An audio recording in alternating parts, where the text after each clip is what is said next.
إن الحمد لله نحمده ونستعينه ونستغفره ونعوذ بالله من شرور أنفسنا ومن سيئات أعمالنا من يهده الله فلا مضل له ومن يضلل فلا هادي له وأشهد أن لا إله إلا الله وحده لا شريك له وأشهد أن سيدنا محمدا عبده ورسوله الذي لا نبي بعده قال تعالى في كتابه الكريم يا أيها الذين آمنوا اتقوا الله حق تقاته ولا تموتن إلا وأنتم مسلمون وقال تعالى يا أيها الذين آمنوا اتقوا الله وقولوا قولا سديدا يصلح لكم أعمالكم ويغفر لكم ذنوبكم ومن يطع الله ورسوله فقد فاز فوزا عظيما وقال النبي صلى الله عليه وسلم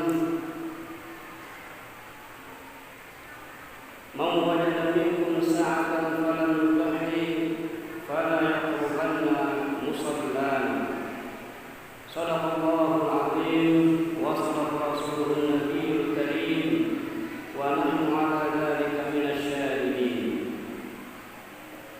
Hadirin jamaah salat Jumat rahimakumullah.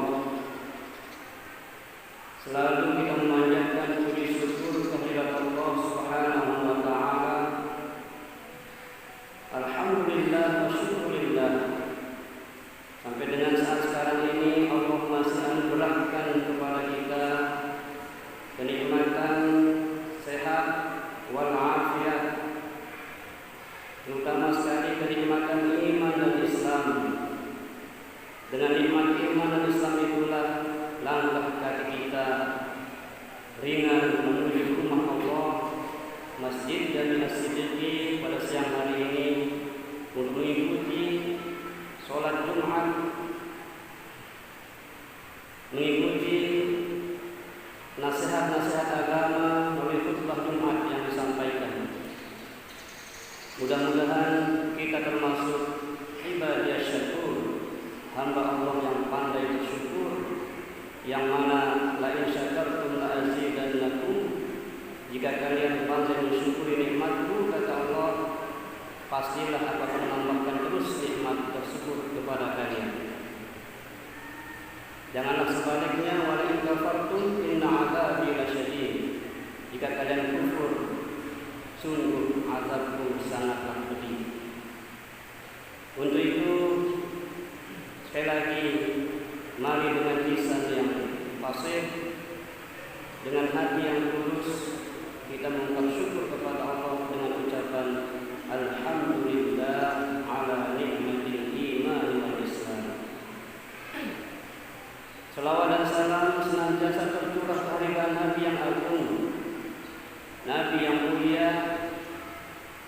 Dialah Nabi Muhammad sallallahu alaihi wasallam yang diutus Allah untuk kita jadikan sebagai uswatun hasanah, suri tauladan, contoh satu-satunya untuk menggapai kehidupan yang diberkahi oleh Allah dunia wal akhirah. Mudah-mudahan kita termasuk umatnya yang setia hingga akhir zaman, hingga duduk usia kita masing-masing tetap dalam keadaan setia mengikuti Rasulullah sallallahu alaihi wasallam. Melalui mimbar Jumat yang mulia ini, khatib mengajak kita semua untuk meningkatkan ketakwaan kita kepada Allah Subhanahu wa taala. Takwa dalam arti yang umum, imtithal awamirillah wa ijtinabun nawahi, melaksanakan perintah-perintah Allah, lebih-lebih perintah wajib, dan bila perlu perintah sunnah. Mari selalu kita tergerak hati untuk melaksanakannya, sehingga tempat yang istimewa Allah siapkan bagi orang-orang yang gigih melaksanakan perintah-perintah Allah dan Rasulullah Sallallahu Alaihi Wasallam. Dan kita terus berjuang sekuat tenaga untuk meninggalkan larangan-larangan Allah Subhanahu wa Ta'ala, larangan yang akan dapat memudaratkan kita selaku pelaku kejahatan tersebut, karena sebuah larangan pasti akan melahirkan mudarat bagi pelakunya. Itulah sebabnya Allah melarang kita, karena Allah tahu bahwa kita akan sengsara, kita akan mudarat ketika terjebak dalam sebuah kemaksiatan. Oleh karena itu, sekali lagi, marilah kita selalu waspada untuk terus menjaga diri, menutup jalan menuju kejahatan-kejahatan yang mungkin saja terjadi yang dapat kita lakukan, baik secara pribadi maupun kelompok. Itulah ketakwaan, dua unsur yang harus terus kita jalankan, yaitu melaksanakan perintah dan meninggalkan larangan. Semoga kita semua termasuk hamba Allah yang muttaqin, hamba Allah yang dapat menjaga perintah dan juga menjauhkan diri dari larangan-larangan Allah.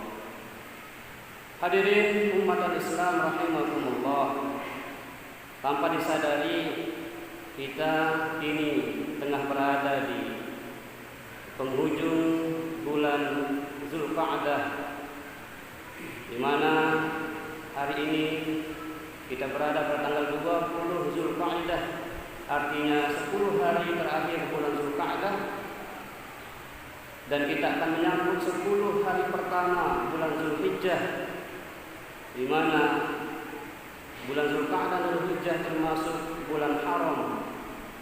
Dalam 12 bulan ada 4 bulan yang termasuk bulan haram, yaitu Muharram, Rajab, Zulqa'dah, dan Zulhijjah.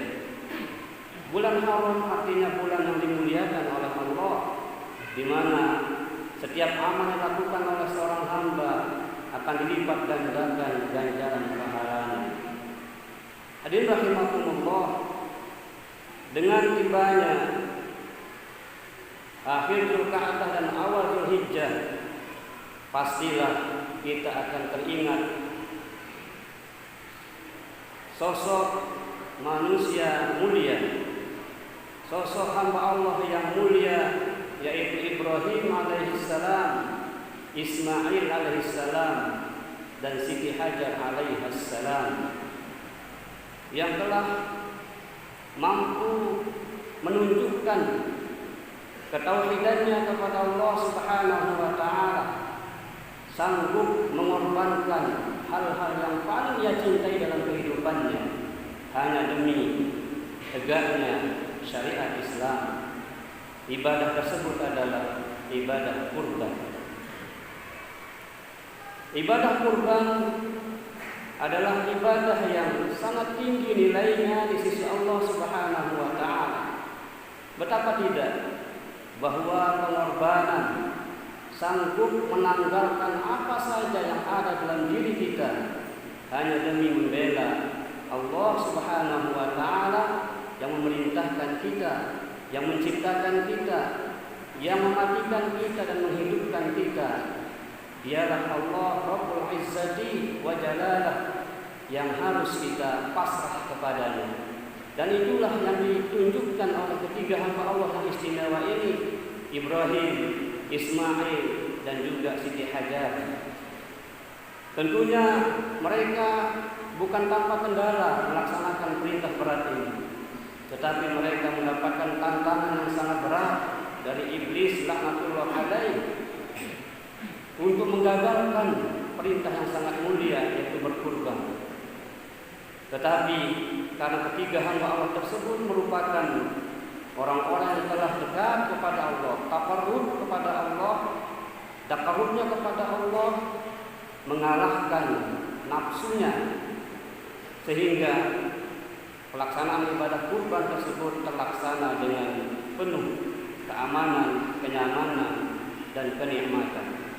Umat Islam rahimakumullah, sejarah tentang peristiwa pengorbanan ini diabadikan oleh Allah Subhanahu wa taala di dalam surat As-Saffat ayat 102 dan seterusnya, di mana di situ Allah Subhanahu wa taala menjelaskan dengan detail bagaimana Ibrahim mengorbankan putra kesayangannya Ismail alaihissalam.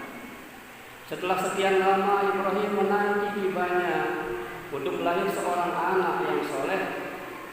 Setelah Ibrahim berdoa sekian tahun lamanya dengan doanya mengatakan, Rabbi habli minas sholihin, Rabbi habli minas sholihin, Rabbi habli minas sholihin, yang artinya, ya Allah, berikanlah kepadaku anak yang soleh. Dan setelah sekian lama Ibrahim memanjatkan doa kepada Allah, Allah pun mengabulkan doa tersebut. Fabasyarnahu bighulamin halim, maka kami berikan kabar gembira kepada Ibrahim dengan memberikannya anak yang halim, anak yang penyabar. Tapi setelah Ismail beranjak dewasa, setelah bisa diajak bekerja, setelah bisa diajak untuk berdiskusi, maka Allah memerintahkan Ibrahim untuk menyembelih putra kesayangannya. Selaku manusia biasa, tentunya Ibrahim mengalami yang namanya tarwiyah. Tarwiyah tanggal 8 Zulhijjah adalah hari kebimbangan. Hari di mana Ibrahim mengalami galau, mengalami sesuatu yang ganjil dalam kehidupannya. Maka Ibrahim meminta kembali kepada Allah untuk mendatangkan mimpi itu kembali. Datang lagi mimpi yang sama. Setelah berkali-kali mimpi itu datang kepada Ibrahim, maka mantaplah keyakinan Ibrahim bahwa itu perintah Allah. Maka dia sampaikanlah mimpi itu kepada putra kesayangannya Ismail. Dalam firman Allah dikatakan, Ya bunayya, inni ara fil manami anni azbahuk, wahai anakku sayang, aku didatangi mimpi, diperintahkan Allah untuk menyembelihmu. Fanzur madza tara, coba pikirkan bagaimana pendapatmu, hai anak. Ibrahim tidak langsung eksekusi Ismail, tidak langsung menyembelih Ismail, tapi ditawarkan, disampaikan dengan jawaban yang sangat di luar logika.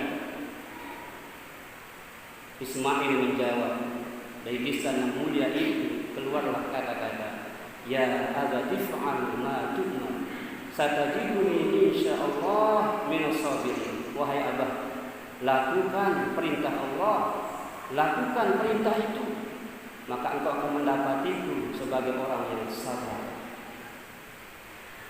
Hadirin rahimakumullah, tentunya ini menjadi bahan renungan kita. Sudah mampukah kita mendidik anak-anak kita menjadi anak-anak yang soleh sebagaimana Ibrahim mendidik anaknya Ismail?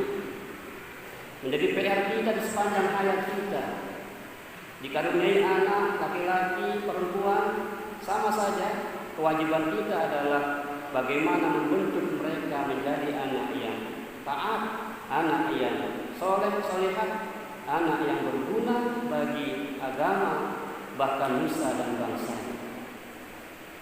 Maka dengan sering kita mengikuti ibadah kurban setiap tahun, diharapkan dalam kehidupan kita nilai-nilai kesolehan Ismail, nilai-nilai kesolehan Ibrahim, kesolehan Siti Hajar hendaknya menghiasi rumah tangga kita masing-masing. Ibadah kurban setiap tahun adalah simbol saja. Yang terpenting adalah bagaimana keseharian kita. What happened? Setelah berkurban, apa yang bisa kita lakukan di hari-hari kita? Bukan berarti berkurban hanya sekali setahun, tapi berkurban adalah setiap saat. Setiap saat hingga ajal datang menjemput. Sekali lagi, ibadah kurban setiap tahun kita lakukan itu simbol saja. Adapun yang hakiki yang kita harapkan adalah nilai-nilai korban selalu menghiasi hidup kita di sepanjang hayat kita.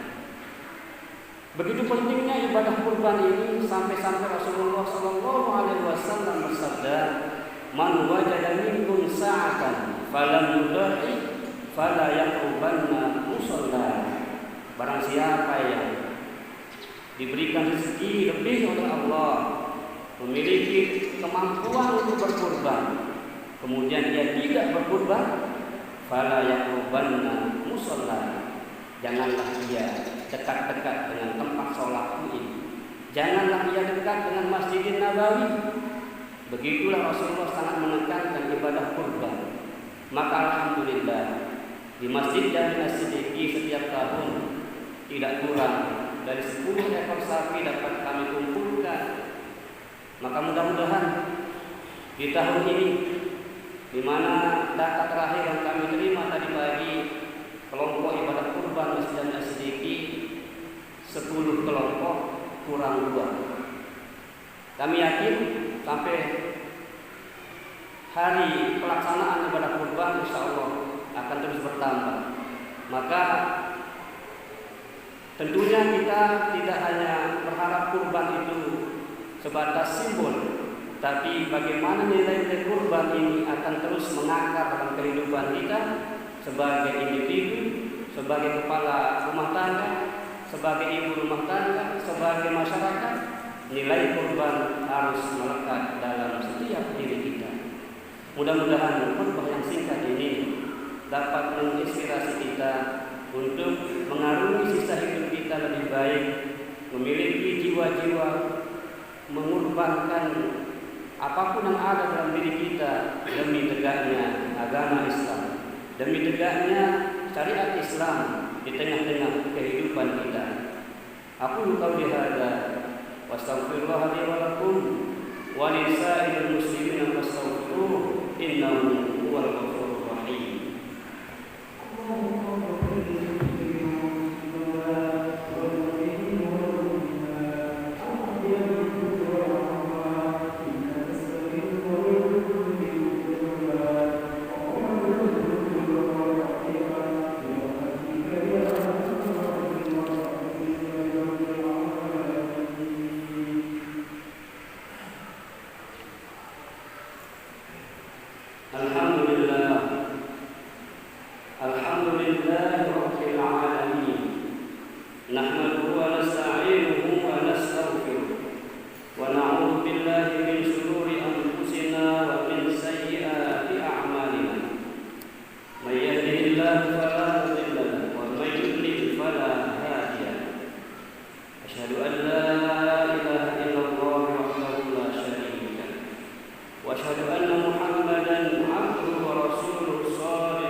Sungguhnya kami memberikan nikmat yang banyak, maka salatlah karena Tuhanmu dan berkurbanlah.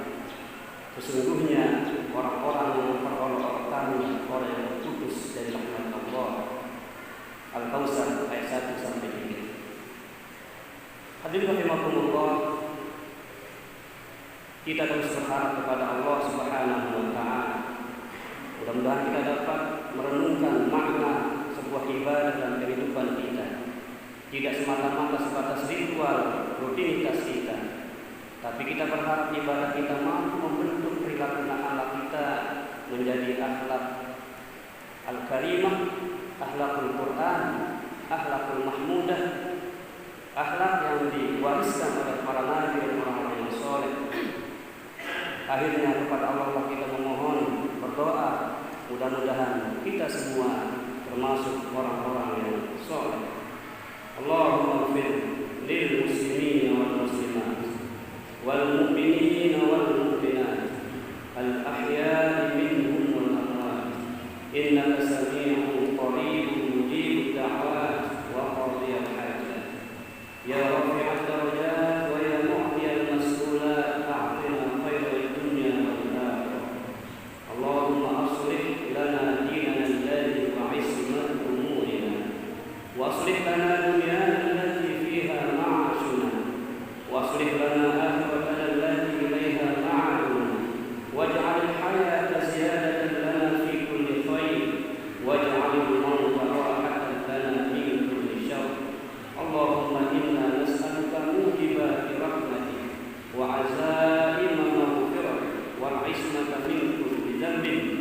wal ghanimata min kulli birrin was salamata min kulli itsm. Allahumma la tad'a lana dhanban illa ghafartah wa la hamman illa farajtah wa la hajatan hiya laka ridwan illa qadaitaha wa yassartaha ya arhamar rahimin. Rabbana ighfir lana dhunubana wa israfana fi amrina wa tsabbit aqdamana wansurna 'alal qaumil kafirin. Sallallahu ala Muhammadin wa ala alihi wa sahbihi ajma'in. Walhamdulillahi rabbil alamin. Ibadallah, inna Allaha ya'muru bil 'adli wal ihsan wa ita'i dzil qurba wa yanha 'anil fahsya'i wal munkari wal baghi ya'idukum la'allakum tadhakkarun. Fadhkurullaha al-'azima yadhkurkum washkuruhu